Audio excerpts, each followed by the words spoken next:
അല്ല മറ്റൊരു കാര്യം കൂടി ചോദിച്ചോട്ടെ. നമുക്ക് പലപ്പോഴും പല സ്റ്റേജ് ഇവൻസിലും അല്ലെങ്കിൽ പല പേഴ്സണലായിട്ടുള്ള മേജർ സംസാരിക്കുന്ന സമയങ്ങളിലൊക്കെയും വല്ലാത്തൊരു വാമത്തും അല്ലെങ്കിൽ മോഹൻലാലിൻ്റെ ആരോ ആണ് മേജർ രവി, അതായത് ഒരു ബ്ലഡാണ് മേജർ രവി തോന്നിയിട്ടുണ്ട് പലപ്പോഴും. അതിപ്പോഴും അതുപോലെ തന്നെയല്ലേ? അതിന് യാതൊരു മാറ്റവും വന്നിട്ടില്ല, ഇപ്പോഴും ഉണ്ട് അത്. ഞാൻ അങ്ങനെയുള്ളൊരു പിന്നെ എനിക്ക് വേറൊരു പ്രശ്നം, എന്നോട് എത്ര അടുപ്പമുണ്ടെന്നുള്ളത് ഞാൻ അവരോട് കാണിക്കാൻ ആഗ്രഹിക്കുന്നില്ല. അല്ലെങ്കിൽ ഞാൻ എപ്പോഴും മോഹൻലാലിൻ്റെ കൂടെ അങ്ങനെ നടന്ന് ടി വിക്ക് മുമ്പിൽ അവിടെയുണ്ട് ഇവിടെയുണ്ട് കൂടെ ഉണ്ട്, നോ. ഞാനിപ്പോൾ വിളിച്ചാലും ഫോൺ എടുക്കും.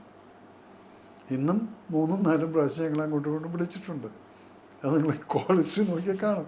ഇതൊന്നും നമ്മൾ പറയേണ്ട ആവശ്യമില്ല ആരോടും. കാരണം അത് നമ്മുടെ ഒരു സ്വകാര്യ സ്വത്താണ്, അഹങ്കാരമാണ്. അതിനെ നമ്മൾ പബ്ലിക്കിൽ അല്ലെങ്കിൽ നിങ്ങളുടെ മുമ്പിലിരിക്കുന്ന സമയത്ത് ഇപ്പോൾ പലപ്പോഴും ലാലിൻ്റെ കോളൊക്കെ വരുന്ന സമയത്ത് ഞാൻ എഴുന്നേറ്റ് പോകും.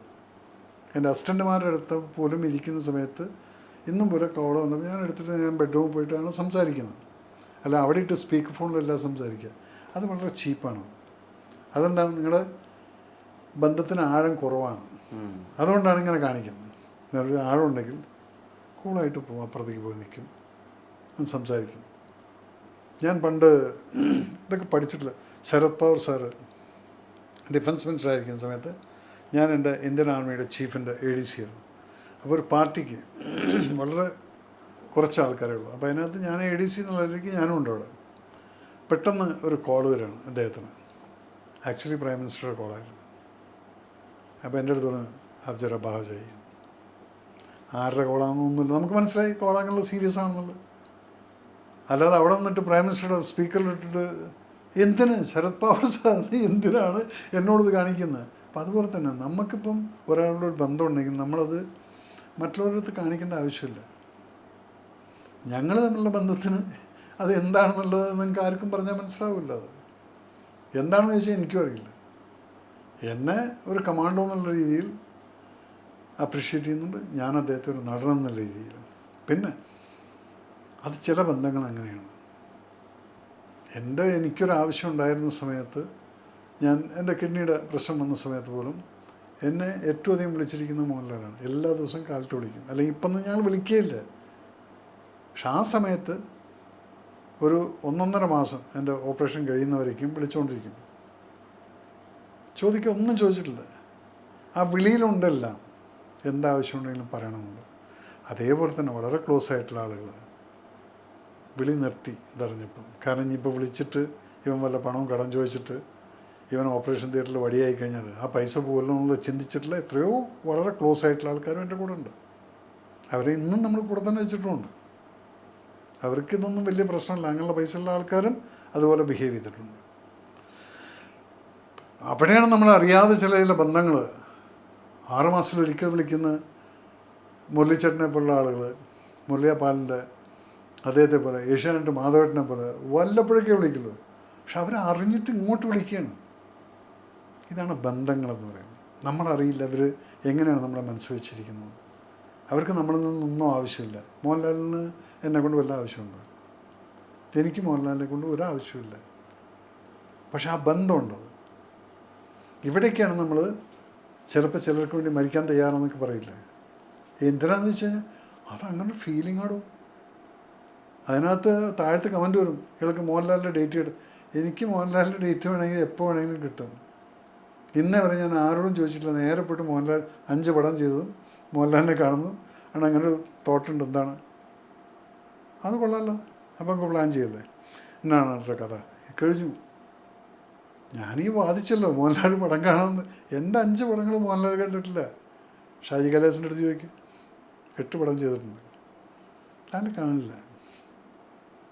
അത് പിന്നെ ഡബ് ചെയ്യുമ്പോൾ അതും ഇതൊക്കെ കാണുന്നതെല്ലാം അപ്പോൾ അതിൻ്റെ പേരിലൊക്കെ കുറേ ക്രിറ്റിസിസൊക്കെ വന്നിട്ടുള്ള ആയിക്കോട്ടെ. ചില അമ്മമാരവിടെ കണ്ടു എന്ന് പറയാം. ഒരാൾ പടം കണ്ടു എന്ന് പറയുന്നത് എങ്ങനെയാണ്? നമ്മൾ ഡബ് ചെയ്യുന്ന സമയത്ത് ഞാനും കണ്ടിട്ടുണ്ട്. പക്ഷെ ടോട്ടൽ ഒരു ഫസ്റ്റ് കോപ്പി എന്നുള്ളൊരു സംഭവമുണ്ട്. അതൊന്നും നിങ്ങൾക്ക് പറഞ്ഞാൽ മനസ്സിലാവില്ല. അതൊരു സിനിമയുടെ ഒരു ടെക്നോളജിയാണ്. അത് സാധാരണക്കാരന് മനസ്സിലാവില്ല. അതെങ്ങനെയാണ് എന്ന് ചോദിക്കും. അതങ്ങനെയാണ്, ചില വിശ്വാസങ്ങളാണ്. അപ്പം അതുകൊണ്ട് ഈ മേജർ രവി മോഹൻലാൽ ബന്ധത്തിൽ ഒരു ഉലച്ചിലുമില്ല, അങ്ങനെ തന്നെ വിശ്വസിക്കാം. അതിനിപ്പോൾ ഞാൻ എൻ്റെ മൊബൈൽ പ്രൂവ് ചെയ്യേണ്ട ആവശ്യമില്ല. അതൊരിക്കലും ഉണ്ടാവില്ല എന്നുള്ള നല്ല വിശ്വാസമുണ്ട്. കാരണം ഞങ്ങൾ തമ്മിൽ അങ്ങനെ ഒരു ബോണ്ടിങ് എന്ന് പറഞ്ഞാൽ അതെന്താണെന്ന് വെച്ചാൽ എനിക്കും അറിയില്ല. എന്തിനാണ് പെട്ടെന്നൊരു വിളി വരുന്ന സമയത്ത് എനിക്കറിയാം എന്താണെന്നുള്ളത്. നോക്കി സൈഡിൽ പോയിട്ട് ചോദിച്ചാൽ ആണ് അങ്ങനെ ഒരു സംഭവമുണ്ട്.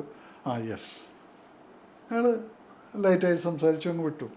അല്ല ഇടയ്ക്കിടയ്ക്ക് വിളിക്കുക, അതിൽ ഒരു കാര്യമില്ല. നമ്മൾ നമ്മുടെ വഴിക്ക് ജീവിച്ചു പോകുന്നുണ്ട്, ലാലിൻ്റെ വഴിക്ക്.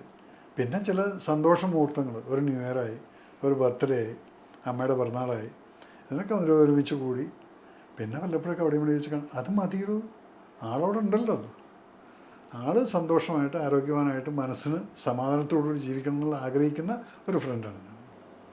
എൻ്റെ അക്കാഡമിക്കകത്ത് എത്രയോ കുട്ടികൾ ആദ്യം ഞാൻ ഫ്രീ ആയിട്ട് പഠിപ്പിക്കുമായിരുന്നു. ഇതില്ല മേജർ റവീസ് അക്കാഡമിക്കകത്ത്. പിന്നെ എനിക്ക് മനസ്സിലായി ഇവന്മാർ ഈ ഫ്രീ ആയിട്ട് പഠിക്കാൻ വരുന്നുണ്ട്, ഉഴപ്പിയിട്ട് പോവാണ്. അപ്പം ഞാൻ എന്ത് ചെയ്തു, ഇവർക്ക് കൺസെഷൻ കൊടുത്തു. വെറും 10 രൂപ മാത്രം വാങ്ങിച്ചിട്ട് അഡ്മിഷൻ എത്ര പാവപ്പെട്ടവരാണ് ചെയ്യുന്നത് നോട്ട് ചെയ്യും. സെലക്ഷൻ കിട്ടിയോ, ഈ 10 നമ്മൾ തിരിച്ചു തരാൻ പറഞ്ഞു. അപ്പം ഇങ്ങനെ 3 പിള്ളേർ ഇപ്പോൾ സെലക്ഷനായി. അതിന് മുമ്പ് നമ്മൾ ഫ്രീ ആയിട്ട് കൊടുത്തത് ഒരൊറ്റ അടുത്തും സെലക്ഷൻ ആയിട്ടില്ല. അപ്പോൾ ഇതെന്താണ്, ഈ 10 രൂപ തിരിച്ച് പിടിക്കാനും എനിക്ക് ഇദ്ദേഹം ഇത് തരുന്നുണ്ടല്ലോ എന്നും പറഞ്ഞുകൊണ്ട് ആ ഒരു ഇൻസ്പിറേഷനിൽ അവർ 3 പേര് ഇപ്രാവശ്യം പട്ടാളത്തിൽ കയറി പോയിട്ടുണ്ട്. ഞങ്ങൾ ഫ്രീ ആയിട്ട് കൊടുത്തു. കാരണം അച്ഛൻ ക്യാൻസർ, അച്ഛനും അമ്മയും ഇല്ലാത്ത കുട്ടികൾ, ഇതൊക്കെയാണോ ദേശസ്നേഹം എന്ന് പറഞ്ഞതല്ല. വെറും പട്ടാളത്തിൽ പോയിട്ട് അവിടെ തൂക്കും ചൂണ്ടി നിൽക്കൽ മാത്രമല്ല, നമ്മുടെ കൂടെയുള്ളവർ. എന്നാൽ എല്ലാവരും എന്നെ വിളിച്ചു കഴിഞ്ഞാൽ എനിക്ക് സഹായിക്കാൻ പറ്റില്ല. പിന്നെ ചിലരുടെ ഭാഗ്യമാണ്. എന്തെങ്കിലും നാളെ ഒരുത്തം വന്നിട്ട് പറഞ്ഞു, സാറേ ആനപ്പുറത്ത് വേണ്ടിട്ട് വെന്റിലേറ്ററിൽ കിടക്കണം. മോഹൻലാൽ ഫാൻസിൻ്റെ അടുത്ത് ട്രിവാൻഡ്രത്തുള്ള ഞാൻ അപ്പം എഴുതി കൊടുത്ത നല്ലൊരു എമൗണ്ട്. അത് ആ സമയത്ത് നമുക്കൊന്ന് തോന്നും, കറക്റ്റ്. ഒരു പാവം പൂജാരി ആനപ്പുറത്ത് വീണ് തലയും പൊട്ടിയിട്ട് കിടക്കുന്ന ഒരു വീട് നോക്കാൻ ആളില്ല. ഈ സമയത്ത് നമ്മളങ്ങ് എഴുതി കൊടുക്കുകയാണ്, ചോദിക്കുന്നില്ല പിന്നെ ആരോടും. ഇതൊക്കെയാണ് രാജ്യസ്നേഹം എന്ന് പറയുന്നത്. അല്ല വെറുതെ തോക്കും പിടിച്ചവിടെ അതിനെനിക്ക് ശമ്പളം കിട്ടിയിട്ട് ശരി തന്നെയാണ്, ഇന്നിപ്പോൾ പെൻഷൻ കിട്ടുന്നുണ്ട്. അതിനൊന്നും പേരൊന്നും അസൂയപ്പെട്ടിട്ട് ഒരു കാര്യമില്ല. എൻ്റെ പെൻഷൻ എനിക്ക് ടാക്സും കൊടുക്കണ്ട, അതിലും അത് അസൂയപ്പെടണ്ട. കാരണം എന്താണെന്നറിയോ, എനിക്ക് ഗാലറി മെഡലുണ്ട്. ഗാലറി മെഡൽ കിട്ടിക്കഴിഞ്ഞാൽ പെൻഷന് ടാക്സ് ഇല്ല. ഇതൊന്നും ഇവർക്ക് പറഞ്ഞാൽ മനസ്സിലാവില്ല. ഈ ഗാലറി മെഡൽ നമ്മൾ മറ്റേ മാർക്കറ്റിൽ പോയിട്ട് പേട്ട ബജാറിൽ പോയിട്ട് വാങ്ങിച്ചിട്ട് കൊണ്ടുവരുന്നല്ലോ. അത് നെഞ്ച് വിരിച്ച് വന്നിട്ട് തന്നെയാണ്. മരിക്കാതിരുന്ന എൻ്റെ ഭാഗ്യം, എൻ്റെ കൂടെയുള്ളവരെയും ഭാഗ്യം.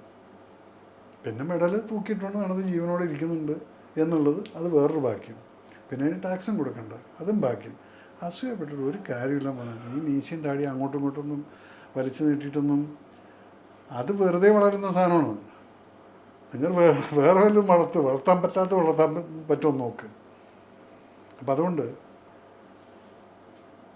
Talking negative about others is very easy. Talking positive, ഇപ്പോഴും അദ്ദേഹത്തെക്കുറിച്ച് ഞാൻ അദ്ദേഹം തന്നെയാണ് പറയുന്നത്. അത് എൻ്റെ സംസ്കാരം. പക്ഷെ ചിലവന്മാരെ ഞാൻ അവനെന്ന് പറയുന്നുണ്ട്. പാകിസ്ഥാനിൽ ഇപ്പോൾ ഇരിക്കുന്ന ആർമി ചീഫ് എന്ന് പറയുന്നതിനെ ഞാൻ അവനെന്ന് തന്നെ പറയും. കാരണം ഹീ ഡസൻ ഡിസേർവ് എനിത്തിങ്. കാരണം ഒരു രാജ്യത്ത് കയറി വന്നിട്ട് 30-30ഓളം ഇന്നസെൻ്റ് ആൾക്കാരെ കൊല്ലാനുള്ള മാസ്റ്റർ മൈൻഡ് ചെയ്തിട്ട് വന്നിരിക്കുന്ന ഒരുത്തനെ ഞാൻ അദ്ദേഹം എന്ന് പറയേണ്ട ആവശ്യമില്ല. അപ്പോൾ ഇതൊക്കെയാണ് എൻ്റെ ഒരു ആറ്റിറ്റ്യൂഡ് ടുവേഴ്സ് ലൈഫ്. അപ്പം അതുകൊണ്ട് അദ്ദേഹം എന്ത് പറഞ്ഞാലും അദ്ദേഹത്തിൻ്റെ ചിന്താഗതി, അതിന് ഞാനായിട്ട് എൻ്റെ ടൈം വേസ്റ്റ് ചെയ്യേണ്ട പോലെ അദ്ദേഹം പറഞ്ഞുകൊണ്ടിരിക്കട്ടെ. ഇങ്ങനെ എനിക്ക് എൻ്റെ കയ്യിൽ നിന്ന് ഒരു പൈസ അദ്ദേഹം വാങ്ങിക്കുന്നില്ല, അദ്ദേഹത്തിൻ്റെ ചിലവിലല്ല ഞാൻ ജീവിക്കുന്നു. So whatever he says, that's his comments. Ask him, what have you done for the society?